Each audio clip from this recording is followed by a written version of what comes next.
Electricity यानी कि बिजली हमारे जीवन का अभिन्न अंग। क्या आपको पता है कि हमारे घरों पे इलेक्ट्रिसिटी कैसे आती है? मतलब पावर हाउस या फिर सब स्टेशन से तो आती है, मगर वहाँ पे कैसे आती है और पावर प्लांट में कैसे जनरेट होती है? तो आज के इस एनालिसिस एपिसोड में हम ऐसे ही मजेदार बातें जानने वाले हैं, तो वीडियो को आखिर तक देखिएगा क्योंकि काफी इंटरेस्टिंग होने वाली है। और वीडियो स्टार्ट करने से पहले अगर आपने हमारे चैनल को सब्सक्राइब नहीं किया है तो सब्सक्राइब कर दें और नीचे बेल आइकन दबा दें ताकि आपको ऐसी वीडियोस की नोटिफिकेशन मिलती रहे। और अगर आपने सब्सक्राइब कर दिया है तो बहुत बहुत धन्यवाद। Therefore start our video. So let's get started.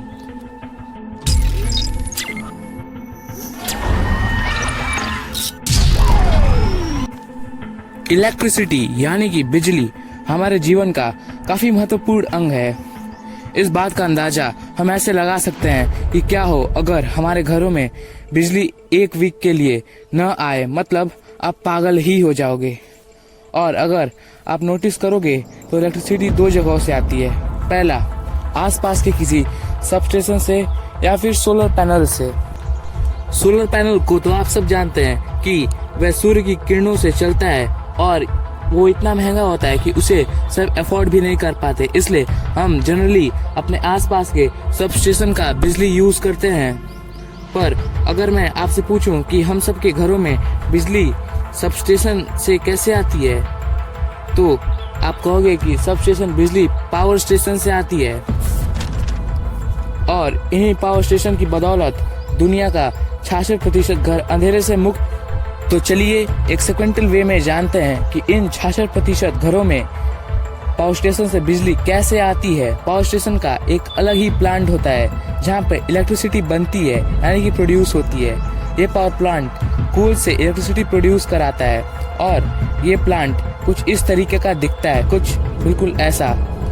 सबसे पहले इसके अंदर कोल जाता है इस साइड से और फर्नेस में जाकर, फर्नेस यानी कि भट्टी में जाकर जलने लगता है और फिर बगल में टरबाइन के नीचे से पानी फर्नेस के बिल्कुल ऊपर से जाता है और तेज हीट की वजह से वो स्टीम में बदल जाता है। और ये स्टीम काफी एनर्जेटिक होता है जो ऐसे टरबाइन में जाकर एनर्जी में बदल जाता है। अब आप पूछोगे कि क्या हम भी स्टीम के भरे बॉक्स में टरबाइन घुमाकर बिजली प्रोड्यूस कर सकते हैं? तो मेरा जवाब है बिल्कुल नहीं, क्योंकि वह स्टीम बहुत ही एनर्जेटिक होता है जिससे वो इलेक्ट्रिसिटी में बदलता है, मगर आपका स्टीम एक नॉर्मल स्टीम होगा जो इलेक्ट्रिक एनर्जी थोड़ी सी भी नहीं प्रोड्यूस कर पाएगा। और फर्नेस में बाकी के जले हुए कोल इस पाइप के थ्रू निकल जाते हैं और इन पाइप्स में इलेक्ट्रॉनिक प्रेसिपिटेटर लगा होता है। नाम शायद आपने कभी न कभी स्कूल डेज में सुना होगा। उसमें से सल्फर निकाल देता है। As you know, sulphur is very deadly gas for our atmosphere. और एक एमोनिया का गैस क्ल्यू होता है जो नाइट्रोजन के ऑक्साइड्स को हटा देता है, जिससे जो गैस निकलती है उसमें से बिल्कुल पॉल्यूशन फ्री रहती है और जो राख बच जाती है वो कंक्रीट में बदल जाती है और प्रोडक्शन वर्क में यूज आ जाती है। और टरबाइन ने जो काइनेटिक एनर्जी स्टोर किया होता है उसे ही जनरेटर इलेक्ट्रिक एनर्जी में बदल देता है, जिसे हम बिजली कहते हैं। तो इस तरीके से बनता है बिजली। अब हमने बिजली बना दिया है और अब हम इसे सबके घरों तक पहुंचाएंगे। तो इसी पावर प्लांट के जनरेटर के पास में एक स्टेप अप ट्रांसफार्मर लगा होता है। अब स्टेप अप ट्रांसफार्मर होता क्या है? ये एक ऐसा ट्रांसफार्मर होता है जो वोल्टेज को स्टेप अप कर देता है, यानी कि बढ़ा देता है। अब ऐसा क्यों करता है? ये ऐसा इसलिए करता है ताकि ज्यादा वोल्टेज रह सके और एनर्जी लॉस कम से कम हो। सपोज अगर कोई भी power plant 25,000 voltage electricity produce करता है तो स्टेप अप ट्रांसफार्मर उसे 4 लाख वोल्टेज में कन्वर्ट कर देता है ताकि कम से कम एनर्जी लॉस हो सके।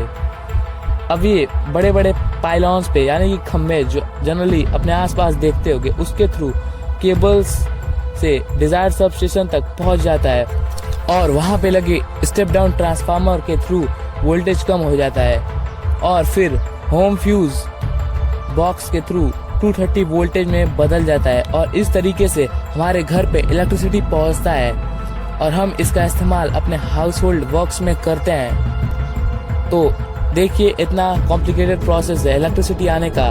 देयरफॉर डोंट इलेक्ट्रिसिटी, क्योंकि आने वाले समय में फॉसिल फ्यूल्स की कमी पड़ जाएगी और हमें इलेक्ट्रिसिटी का काफी संभल के इस्तेमाल करना पड़ेगा। तो इसी के साथ ये वीडियो खत्म हुई।